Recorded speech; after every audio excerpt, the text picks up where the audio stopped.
आजचा दिवस माझ्यासाठी आणि माझ्या मित्रपरिवारासाठी खूपच खास असणार आहे, कारण आज आम्ही निघालो आहोत महाराष्ट्रातील प्रसिद्ध ज्योतिर्लिंगापैकी एक असलेल्या श्री क्षेत्र भीमाशंकर प्रवासाला। सध्या आम्ही आहोत खांडस गावामध्ये। हे गाव नेरळ स्टेशन पासून साधारण 30 ते 35 किलोमीटरच्या अंतरावर आहे आणि इथूनच आपल्या आजच्या भीमाशंकर प्रवासाची सुरुवात होते। आजच्या या व्लॉग मध्ये तुम्हाला फक्त भीमाशंकरचं दर्शन नाही, तर पूर्ण प्रवास, वाटेतला निसर्ग, मित्रांसोबतची मस्ती, ट्रॅकचा अनुभव आणि भीमाशंकरच्या परिसरातील सुंदर दृश्य सगळं काही पाहायला मिळणार आहे। तर मंडळी, अजिबात वेळ न घालवता चला सुरुवात करूया आपल्या आजच्या भीमाशंकरच्या भन्नाट प्रवासाला। तर नमस्कार मंडळी, स्वागत आहे पुन्हा नवीन व्हिडिओमध्ये तुमचं। आता पोहोचून आहेत खांडस गावामध्ये आणि पूर्ण आता नेरळ स्टेशन पासून 25 ते 30 किलोमीटरचा प्रवास करून आता पोहोचलो आहे गणपती घाटाच्या तलाशी। आणि इथूनच वरती आपला जवळच गणपती घाट आहे, तिथं आपण आता चालत चालत जाणार आहेत। तर आता आपण चाललेलो आहेत भीमाशंकरला। भीमाशंकर पायी ट्रॅकला चाललेलो आहेत आणि एकदम तुम्ही बघू शकता आपल्या बाजूला मंडळी जमा आहे, सगळी आपले गाववाले, तसंच आपले मित्र परिवार आहेत, अण्णा पण आहेत आपल्या बरोबर। तर चला जाऊयात आता। पायी कसं दर्शन होतंय आणि आपला प्रवास कसा होतोय ते तुम्हाला व्हिडिओच्या माध्यमातून मी दाखवतोय। आता आम्ही खांडस गावातून निघतोय आणि पुढचा डेस्टिनेशन आहे तो म्हणजे भीमाशंकर। तर चला मग, हर हर महादेव।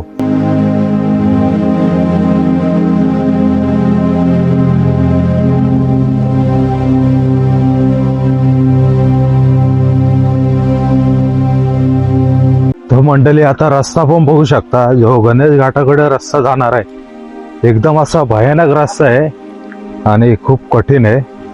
तर चालत चालत आपण आता गणेश घाटापर्यंत पोहोचणार। इथून अजून आपल्याला प्रवासाचे अजून 3 डोंगर पार करायचे आहेत। तर आता पहिलाच डोंगर आहे गणेश घाट। तर गणेश घाटापर्यंत जो सीन आपण कॅप्चर करू तो तुम्हाला व्हिडिओच्या माध्यमातून मी दाखवणारच आहे। तर ट्रॅकला आम्ही सुरुवात केलेली आहे आता आणि बघू शकता कसा एकदम भारी निसर्ग दिसतोय मंडळी। पुढं असं बॅनर लागलेला आहे, तर बघूयात आपण कसला बॅनर आहे।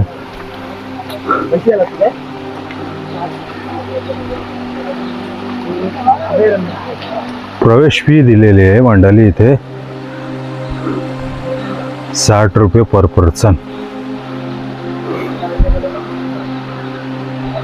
तर चला जाऊया पुढे।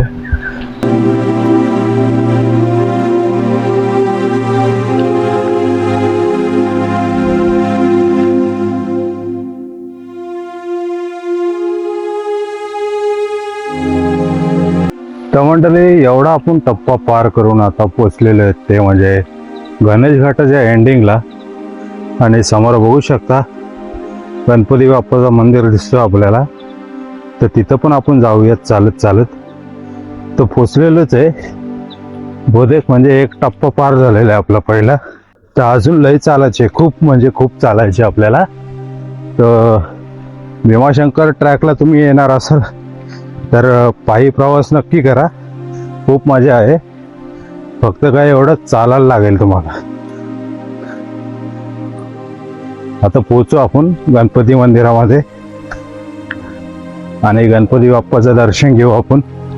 चला पुढे। हा हे गणपती मंदिर आणि गणपती बाप्पाची मूर्ती बघू शकता। आता मी पण दर्शन घेतो। मग आता ते झेंडा आला खाली। हा कसं काय करू।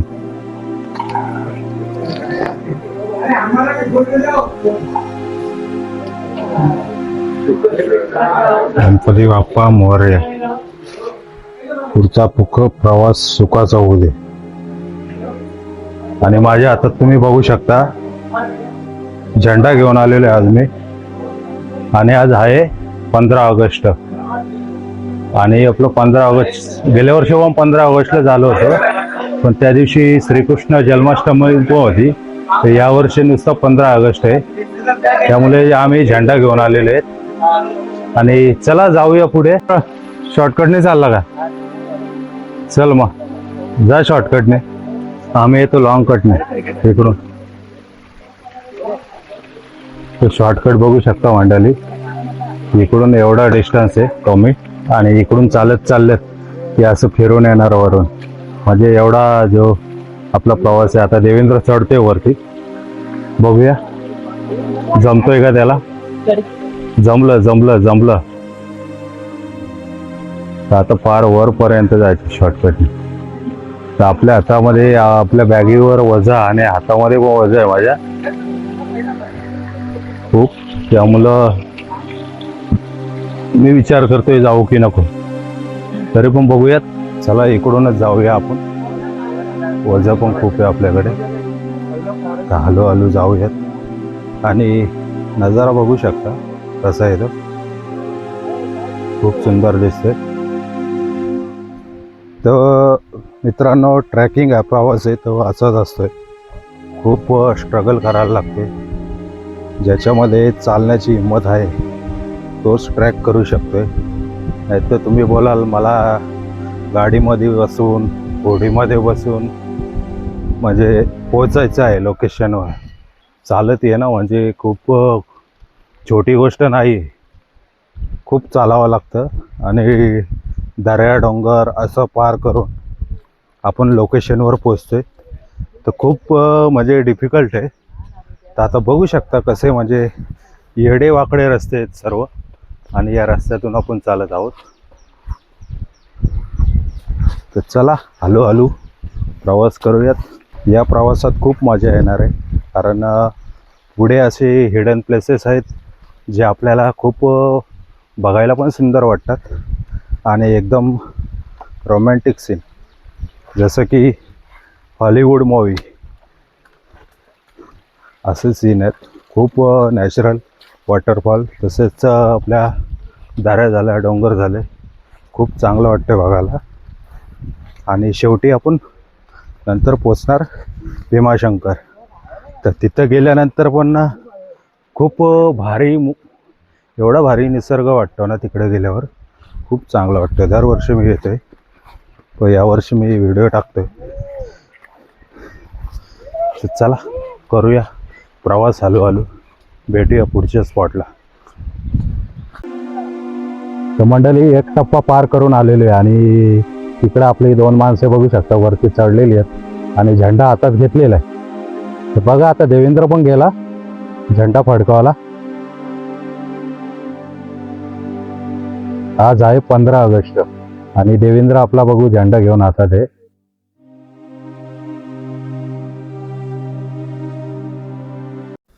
तर मंडळी आता आपण जो गणपती घाट आहे आपला तो पार करून आलेले आहेत.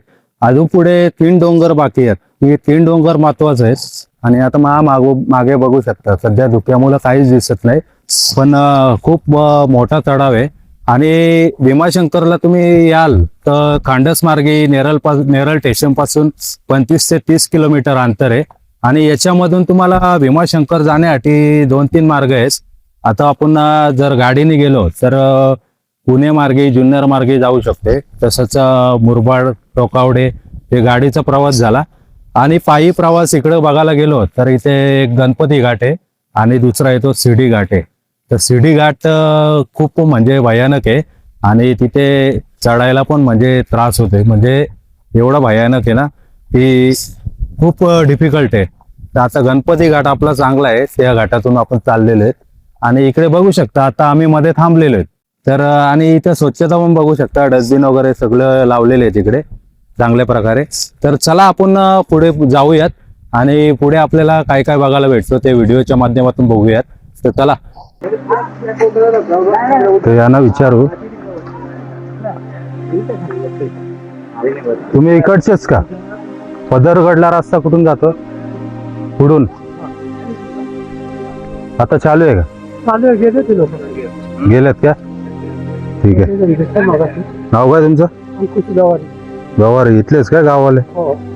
ठीक आहे. पुढचा रस्ता कसा आहे, निसर्ग अजून किती सुंदर दिसतो आणि या 3 डोंगरांचा प्रवास पूर्ण करून आपण भीमाशंकर पर्यंत कसे पोहोचतो हे सगळं पाहण्यासाठी ब्लॉग शेवटपर्यंत पहा. आता निघूया आपल्या पुढच्या घाटाच्या दिशेने. तर मंडळी, आजचा दिवस आमच्यासाठी दुहेरी खास आहे. एकीकडे आज 15 ऑगस्ट स्वातंत्र्य दिन आणि दुसरीकडे आपल्या लाडक्या महादेवाच्या दर्शनासाठी भीमाशंकरचा प्रवास. आज आम्ही एकूण 7 जण या प्रवासासाठी निघालो आहोत आणि स्वातंत्र्य दिन असल्यामुळे हातात तिरंगा घेऊनच आम्ही हा प्रवास सुरू केला आहे. आता थोडा पुढे आलो ना, हे काय प्रकार आहे काही समजत नाही आपल्याला. ते बघूयात, बाजूने वाल्यांना पण विचारून बघूया या एकावर एक दगडी का लावल्यात, याचा अर्थ काय आहे. तर आता मध्ये असं आपल्याला दृश्य दिसतंय, तर पुढे जाऊन आपण विचारूया, काकांना विचारूया याचा अर्थ काय आहे, ते दगडी लावून काय भेटतंय. काका नमस्कार. त्या दगडी एकावर एक कशाला लावला, कशासाठी? बाबा त्या कशासाठी नाही, हा तो अभयारण्याचा फारीच्याचा बुरुंज आहे बाउंड्री. हा आता लोक येतात त्याच्यावर दगड ठेवतात, भीमाशंकर आम्हाला पावत आहे बाबा, पावत तू. ओके, म्हणजे ही अंधश्रद्धा आहे. म्हणजे ही बाउंड्री आहे का भीमाशंकरची? भीमाशंकरची बाउंड्री नाही, अभयारण्याची. इथून अभयारण्य, हा इथून इकडे मालकी मालकी हक्क. हो मालकी. आणि तिकडे हे वाटापासून इकडे तो बघ शिलीचा पोल, तो मालकी हक्क आहे. हा इथून खाली मालकी हक्क. ही बाउंड्री कुणी आखले? हा बाउंड्री फॉरेस्ट डिपार्टमेंट, फॉरेस्ट वाल्याने. मग आता लोक काय त्याला देव समजतात काय? हा आता देव समजतो. ओके, असं सीन झालं काय? मग काय करायचं. ठीक आहे चालेल. तर मंडळी, आता काकांना माहिती विचारली आपण आणि ते आपल्याला बोललेले ही बाउंड्री एक अभयारण्याची बाउंड्री. कोणी अंधश्रद्धा मानतात ना, एकावर एक दगड देऊन काही असतील इच्छा मागतात, असं करतात लोक. अंधश्रद्धेला बली पडू नका, ही बाउंड्री आहे. तर चला पुढे जाऊन बघूयात. चला काका चला. किती लांब येतो काका चला. तर मंडळी, आता आम्ही शेवटच्या टप्प्यापर्यंत पोहोचलेलो आहे आणि डोंगर बघू शकता किती उंच आहे. तर एवढा मोठा डोंगर चढायचा आपल्याला. तर चला आपण चढायला सुरुवात करूया आता. आणि माकडं वगैरे बघू शकता, मस्त माकडं दिसतात आणि साईडला दुकानं पण आहेत. तर चला, बाकी मंडळी पण आपली पुढे चाललेली आहे आणि आपण मागे चालत बघू शकता किती डिफिकल्ट चढणं आहे आपलं.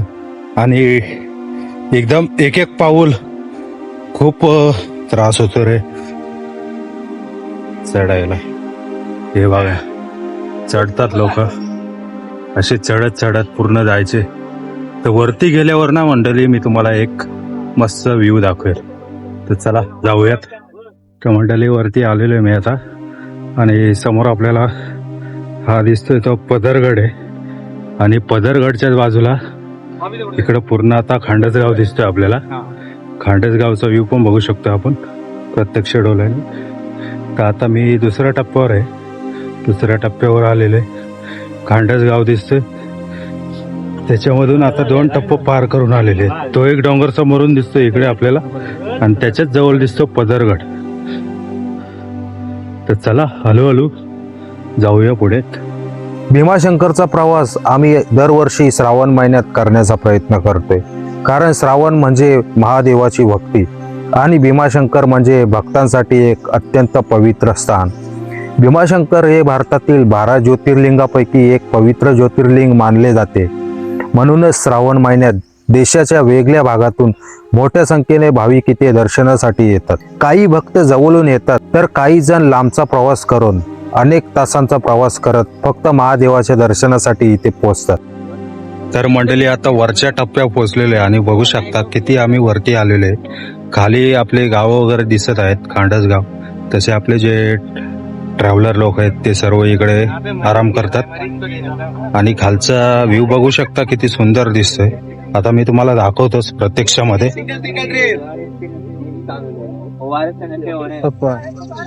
बघा कसा व्ह्यू दिसतो, खतरनाक एकदम. अजून मंडळी एवढा जायचे आपल्याला, अजून भरपूर उंच आहे. एवढा डोंगर पार करायचो पूर्ण तो, तेव्हा आपण भीमाशंकरला पोहोचू. तर अजून 1 तासाचा ट्रॅक आमचा बाकी आहे. तर आता आम्ही हळूहळू चढत आहोत.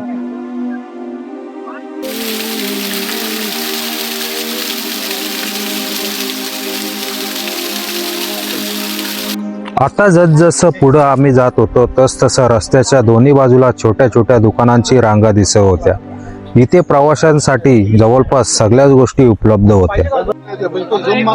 तर मंडळी आता फायनली वरती एकदम पोहोचलेले आहे लोकेशनवर आणि सगळे बघू शकता दमून असे बसलेले आहेत एकदम. आता बाकी मंडळी ती पुढे गेलेली आहे आमची. तर आता आम्ही तिघेच जण आहेत. तिकडे बघू शकता धीरज आहे आणि रविदा आहे आणि मी, आम्ही तिघेच जण आहेत. तर इकडे बघू शकता किती मंडळी अशी दमलेली आहे आणि बसलेली आहे इकडे. तर आता आपण थोड्याच वेळामध्ये मंदिराकडे रवाना होऊ. तर पुढे बघत राहा व्हिडिओमध्ये खूप मजा आहे. तर चला जाऊया पुढे, भेटू.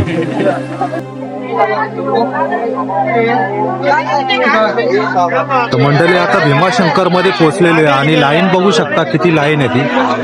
आता ही मेन लाईन आहे आणि आपल्याला जायचं ते मुखदर्शन लाईनला. आता मुखदर्शन लाईनला किती गर्दी येते आपण बघूयाच व्हिडिओच्या माध्यमातून. तर चला पुढे जाऊया. तर मंडळी आता मंदिराकडे आपण पोहोचलेलो आहेत आणि मुखदर्शनची लाईन आहे आणि दुसरी आहे ती मेन लाईन आहे. तर आता मुखदर्शनला पण खूप लाईन आहे, बघू शकता किती लाईन आहे. आणि जी मेन लाईन आहे तिला पण आपण बघू शकता किती लांब परत लाईन गेलेली आहे बघा, भरपूर अशी लांब गेलेली आहे लाईन. तर आता आपल्याला तर मुखदर्शनच घ्यायला लागेल. तर बघूया मुखदर्शनला जाऊन कसं काय नंबर लागतो आपला ते समजेलच. बाकी मंडळी आपली पुढे गेलेली आहे. इकडे कुठे आहे बाकी मंडळी आता बघायला लागेल.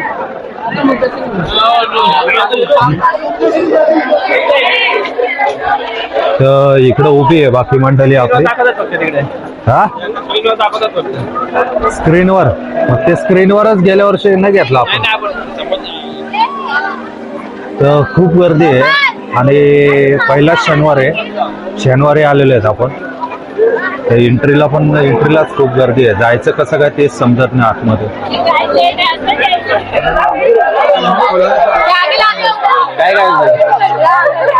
बघा मंडळी आता आतमध्ये आलेले आहेत. इकडं खूप गर्दी आहे. यांचं काय डिसिजन होत नाही अजून.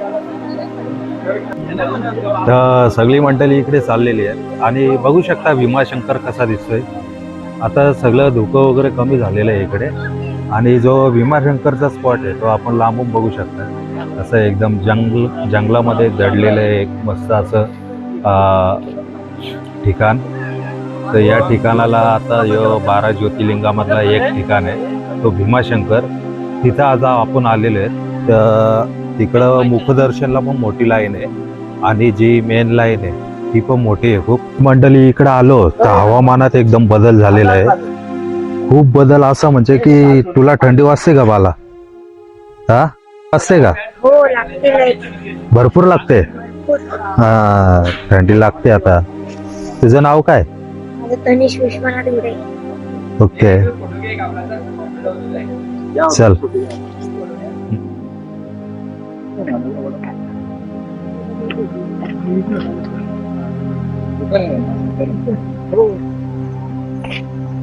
तो डायरेक्ट पॉइंट तिथे गेला होता. तो गाव दिसतो बघा कोणता? तो आंबेपाडा, तो तिकडचा मोठा. तर तिथे आहे ना, तिथे गेला तो काय रोके 3 टप्पा आहेत. एक टप्पा आपला पहिल्यांदा इथं पडेल आणि नंतरला तिथं त्या आद्र्यामध्ये आणि एक डायरेक्ट. तुम्ही इकडचे काय? हो इकडचे. मग काय रोपे होणार आहे इकडे? हो रोपी होणार आहे. कधी होईल? मोजणी वगैरे झाली त्यांची. हा पण एवढं अजून काही डिक्लेअर आपल्याला नाही. पण म्हणजे त्यांनी सर्वे वगैरे करून गेलेत. ते जवळजवळ मला वाटते 2 महिने त्यांनी सर्वे केले. सर्वे झालेला आहे का रोपवेचा? झालेली. तर आता प्रवासाचे आमचे बोदेक बघायला गेलो होतो. 2-3 डोंगर आम्ही चढून आलो. तर चढायला पण त्रास होतोय आणि उतरायला पण म्हणजे रस्ते बघू शकता एकदम छोटे छोटे. तर मोजणी वगैरे झालेली आहे ना? हो झालेली आहे. आंबेपाडा हा खुद्द केली म्हणजे प्रायव्हेट खाजगी प्रॉपर्टी का प्रायव्हेट आहे? एवढं काय आपल्याला डिटेल्स सांगू शकतो? पैसे दिले काय जागेवाल्यांना? ते अजून काय कोणाला पैसे वगैरे काही दिलेले नाही. फक्त मोजणी करून गेले आणि गज वगैरे टाकलेत. त्याचे पॉइंट वगैरे टाकलेत त्यांनी. ओके. दुसरं काय आपल्याला पुढचं काय माहिती नाही. तुम्ही राहायला कुठे? आंबेपाडा खुद्द. कुठे आला? तो बघा तो गाव आहे ना रायगड मध्ये मोठतो आणि त्याच्यापासून इकडे पुणे 4 लागते. इकडं पुणे हद्द. हा इकडे पुन्हा हद्द लागली आणि त्या साईडला जे आहे ना तिकडे ठाणा लागला. आम्ही शेवटच्या टोकावर आहे. रायगडचा शेवटचा टोक आपला हे रायगडचा शेवटचा टोक. शेवटचा टोक म्हणजे इतके नाही हो. हा पुन्हा लागला, तिकडे ठाणा लागला आणि तिथून तिकडे रायगड लागला. तो डायरेक्ट आपला अलिबाग पर्यंत. बरोबर. म्हणजे एवढं टप्पा पार केला का रायगड एरिया लागली. हो रायगड हा पण पुण्यामध्ये लागला. पुण्यामध्ये हा. ठीक आहे चला मग. चला मंडळी बघितलं असेल आता इथे किती रस्ता डिफिकल्ट आहे आणि खूप खतरनाक रस्ता आहे. लोक वाकून वाकून चढतात. तर रोपवेची गरज आहे. रायगड आपला आमच्या गावापासून आंबेरपाड्यापासून ते तिकडनं म्हटलं ना एकदम सोपं रस्ते. हे असं काहीच नाही. फक्त एकच ठिकाणी थोडं असं डोंगर वाटतो. म्हणजे असं का काही नुकसान पण होऊ शकत नाही. पडला तरी म्हणजे असं आपला जीव ते जाऊ शकत नाही. तिकडचा पण रस्ता चांगले. आता रस्ता बघा ना किती खराब आहे. आपणच चालतोय हे बघा काय झालं किती खराब रस्ता आहे हा. पदरवाडी जी आहे ना हे लोकांना काहीतरी पावसामध्ये त्यांना हे झाला जाणीव झाली थोडी आणि भूकंपाचा शक्यता होती. त्याच्यामुळे मग ते लोकांना जागा दिली होती. ओके. त्याच्यामुळे ती लोक सगळी आता तुमचा रोजचा प्रवास आहे का इकडे. म्हणजे असं कधी आठवड्यातून 2 आठवड्यातून हा. साडी खाली येते. तुम्ही पुणे जिल्ह्यामध्ये मोडता. नाही नाही मी रायगड रायगड मध्ये. हे लोक पुण्यामध्ये प्लेन रस्ता म्हणजे आता तुम्ही ती लोक बसलेत बघा तिथून गेल्यानंतर तुम्हाला हे बघा मंडळी किती डिफिकल्ट रस्ता आहे आणि काय बोलावं आता. चढून चढून जमलो आता उतरून उतरून जमतो.